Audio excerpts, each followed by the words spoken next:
नमस्कार. महाराष्ट्र कल्चर या यूट्यूब चॅनलवर आपले स्वागत आहे. आज आपण आलो आहोत श्री वागेश्वर मंदिराला भेट द्यायला. हे मंदिर पुणे जिल्ह्यातील मावळ तालुक्यात आहे. ऐतिहासिक संदर्भ आणि स्थापत्यशास्त्राचा उत्तम नमुना असलेले हे मंदिर पावना धरणात आहे. धरणात असल्याने पावसाळा आणि नंतरचे 4 असे 8 महिने हे मंदिर पाण्याखाली असते. फक्त 4 महिनेच भाविकांना या मंदिरात दर्शन घेता येते.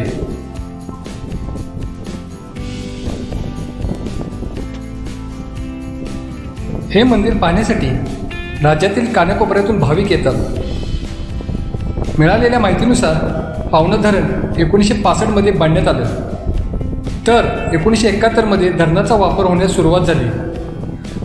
धरणात पाणीसाठा केल्यानंतर हे ऐतिहासिक मंदिर पाण्याखाली जायला लागले.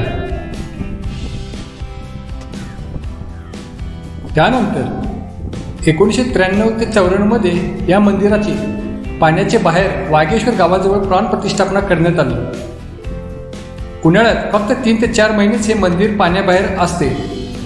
यंदा मार्च अखेर हे मंदिर पाण्याबाहेर आले आहे. जवळपास 700 ते 800 वर्ष जुनं हे मंदिर आहे.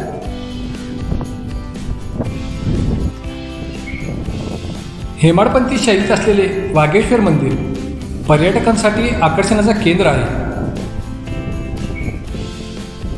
आजिवले येथील गुहेमध्ये एक ऋषी राहत होते. या ऋषींनी सांगितलेल्या आख्यायिकेनुसार एक गुराखी दररोज आपली गुरे घेऊन आजिवलीच्या या डोंगरावर येत असत.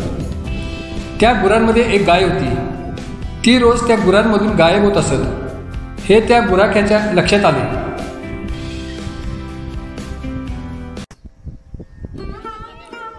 त्याने एक दिवस त्या गायीचा पाठलाग केला, तर त्याला दिसले की ज्या ठिकाणी आता हे मंदिर आहे त्या जागेवरती गाय उभी होती. तिच्या सडांमधून आपोआप दुधाच्या धारा खाली पडत होत्या. त्या दुधातून एक स्वयंभू शंकराची पिंड तयार झाली. ते मंदिर उभारण्यात आले. त्यानंतर त्या मंदिराला वागेश्वराचे मंदिर म्हणून ओळखले जाऊ लागले. या नावावरूनच गावाला वागेश्वर नाव पडल्याचे नागरिक सांगतात.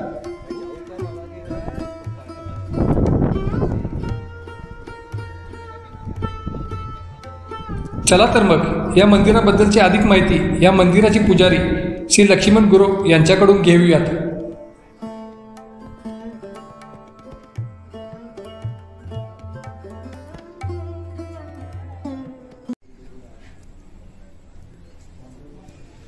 हा सांगा की मामा.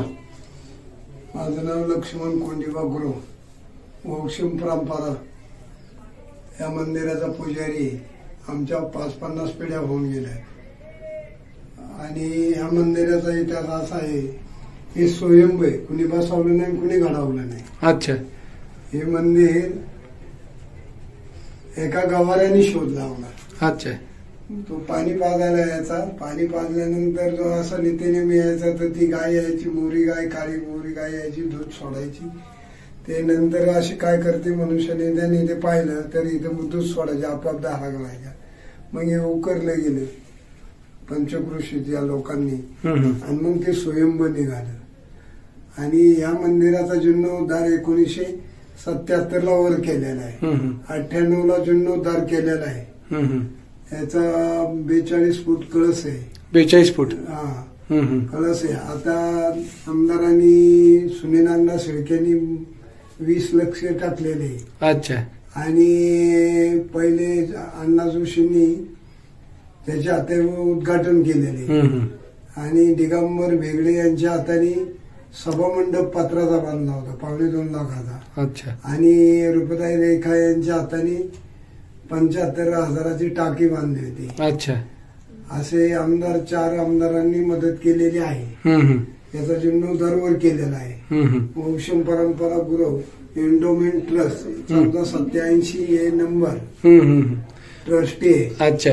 मग हे मंदिर आता पाण्यात असते का कायम? हा. म्हणजे किती दिवसात पाण्यात असं किती वर असते, म्हणजे लवकर कसं काय? 1962 ला 66 ला सुरू झालं. 1972 ला पाणी तुंबावलं.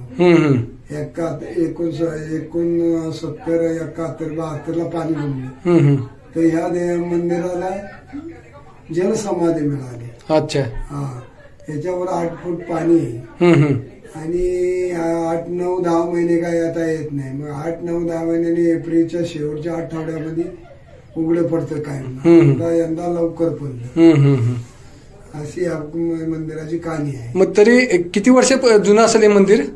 हे पांडवकाली मंदिर आहे. यमाडपंथी लॉकिंग मंदिर, लॉक करून मंदिर हे दगडाचा गुताव केलेला आहे.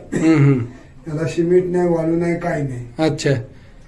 याचा 200 किलोचा घंटा पंचधातूचा आहे. अच्छा.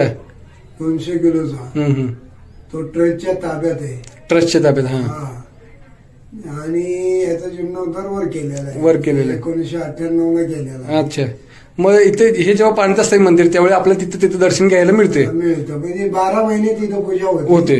नंतर आता 2 महिने लोक पब्लिक लोणावळा, लोणावळा, तळेगाव, देवरोड आणि सगळी आळंदी, देहू अशी मुंबई, पुणा सगळे कोकणातून माणसं इथे येतात दर्शन. एवढ्या 2 महिन्यात फुल गर्दी असते. ओके. हा. तर शासनाने यातला काहीतरी हे करावा. पुरातन खात्याने मदत काहीतरी करावी. अच्छा. अशी विनंती. ओके. धन्यवाद काका. संशोधकांचा दावा आहे की या मंदिराचे बांधकाम 11वे ते 12वे शतकात झाले असावे. कारण मंदिरासाठी वापरण्यात आलेले दगड हे एकमेकांना जोडून लावण्यात आले आहे. तसंच मंदिरात काही शिलालेखही आढळले आहेत. संपूर्ण मंदिर दगडांनी बनवलेले आहे. आता या मंदिराचा फक्त ढाचाच शिल्लक आहे. पाण्याच्या माराने मंदिराचे दगड सरकले असले तरी अद्याप मंदिर पाण्यात तग धरून उभे आहे. मंदिराचा कळस ढासळलेला आहे. फक्त गाभारा सध्या सुस्थितीत आहे. या मंदिराचा आणि छत्रपती शिवाजी महाराजांचाही थेट संबंध आहे असे जाणकार म्हणतात. कोकण सिंधुदुर्गाची मोहीम फत्ते केल्यानंतर छत्रपती शिवाजी महाराज वागेश्वर मंदिरात दर्शनासाठी आले होते. तसेच छत्रपती शिवाजी महाराज तिकोना व कठीणगड किल्ल्यावर आले की आवर्जून येथे दर्शनाला येत असत असेही सांगितले जाते. या मंदिरातून कठीणगड व तिकोना हे किल्ले अप्रतिम दिसतात.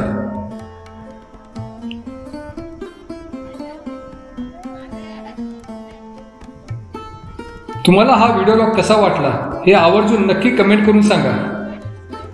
असेच नवनवीन व्हिडिओ लॉग पाहण्यासाठी आमच्या महाराष्ट्र कल्चर या यूट्यूब चॅनलला नक्की सबस्क्राईब करा. धन्यवाद.